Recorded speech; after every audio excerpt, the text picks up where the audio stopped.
Hey, dear ones, how are you guys doing today? It is February 20th, and we are in the trenches of Leviticus. I know that I've heard Lisa say that this is her favorite book. Lisa's one of our other teaching team members say that she loves this book. It's her favorite book. I can't say that. Is there value in it? Yes, there is. But I have to dig really deep to find my nuggets. That's one of the things that we try to encourage you to think of when you're reading is like you're on a treasure hunt. And what is one nugget of truth that you can take away for the day? And these sometimes graphic rules, restrictions, guidelines are a lot. And it's if a person does this, and if anyone does this, and if anyone does that. That's why the key verse is if anyone ...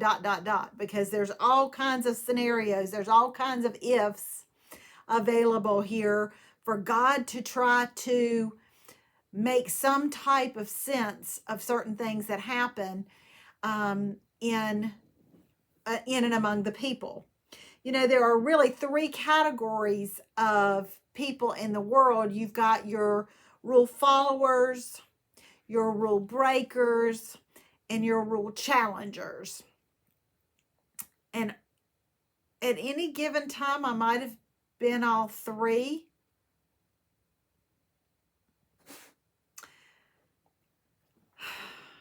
I may be all three right now. Can I just say that?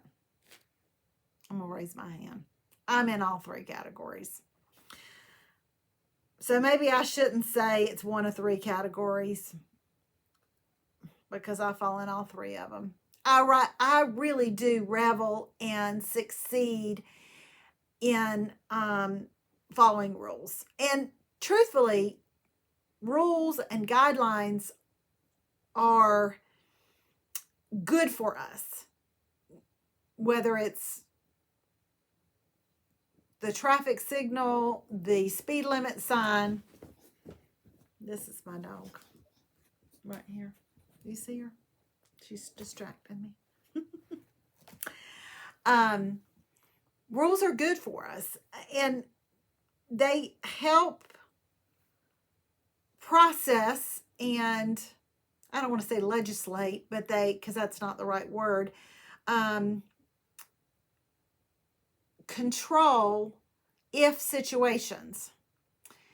And looking at God's instructions, I just put some random thoughts here. God's instructions are meant to be followed. They aren't just suggestions.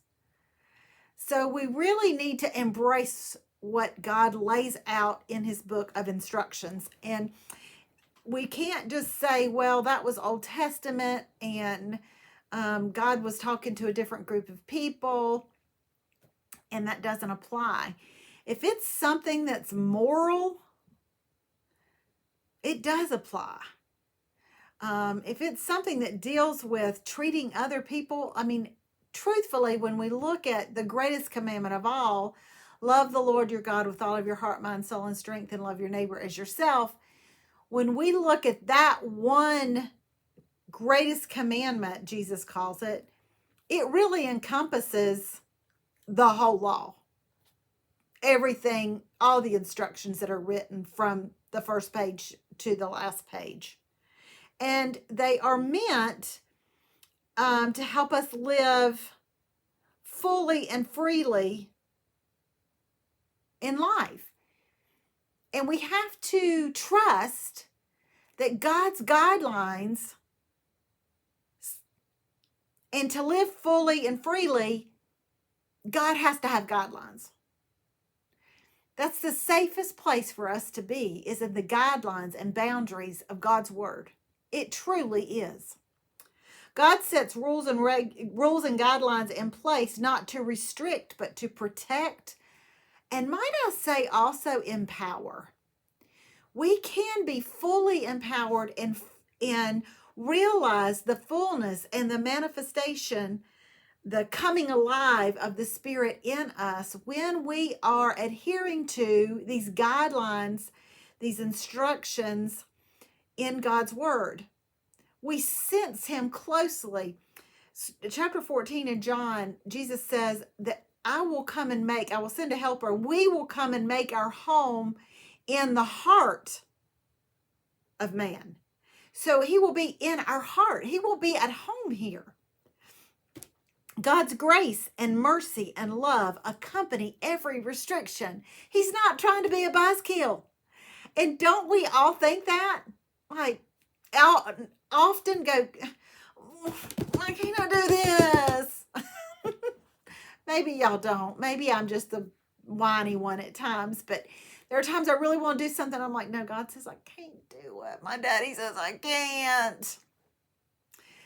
But He's protecting me from something that's going to happen when I'm not there. Hey, that happened and I was supposed to be there and I wasn't. Because my daddy said that's not the best place for you to be. So those are just some thoughts that I just randomly came to me pretty quickly about these. God does know stuff.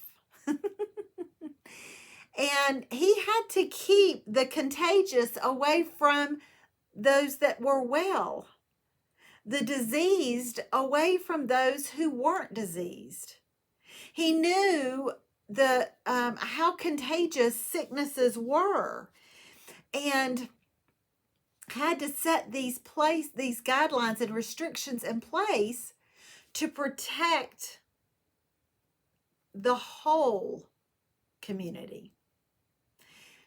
And you know what? It really is very similar for us. When we're sick, we're asked not to be around people who are well. We just came out of, not long ago, a pandemic where we had to stay at home. But that's not the first time we've been instructed to stay at home. I know that when I have an office of one. Well, two, the little furry dog. But when I worked in an office with other people and we had sniffly noses or we had coughs, we were asked to stay home. Why? Because we were contagious.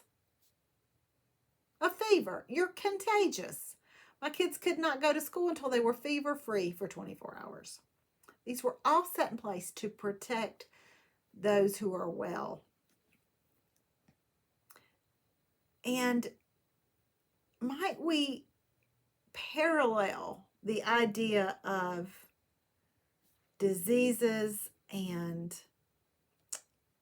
this mildew that comes up and these boils on our skin and all of these different purification, contaminated clothing, all of this? Might we compare them to just restrictions that God places on our lives now? Certain things we shouldn't be doing. Certain places we shouldn't be going. Certain things we shouldn't be watching. Certain groups we shouldn't be participating in for our protection.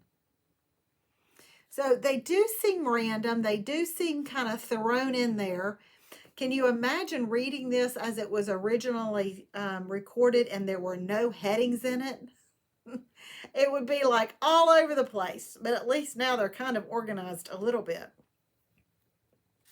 But rules are good, and they are for us and for our good. They're for our protection, our education, glorification of God, and for reformation. It is for the reforming of us to become more like our Father. And I just love Isaiah 55, 8 and 9. I put the New Living Translation. If you get an opportunity, look it up in the AMPC, the Amplified Version, Amplified Classic. I love that version. But God, to me, this is the catch-all. This is the clarification of everything. If we hear something and we sense the Lord is keeping us away or telling us, no, that's not good for you. And we go, but why, Lord? Isaiah 55:8-9 pretty much is the catch-all. It's the clarification for everything. He's saying, your ways are not my ways. My ways are higher than your ways. In other words, I see what you don't see. Just listen to me. If you're a parent, have you ever said that to your child?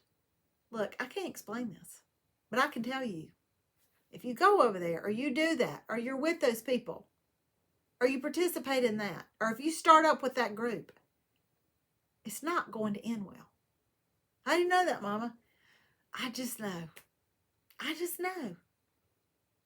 I'm not equating parenthood to God. It's being, at all that we know what God knows. But that's just a very similar, very familiar and applicable example of what it's like. We just need to trust God and go, okay, I really want to do that. God says no.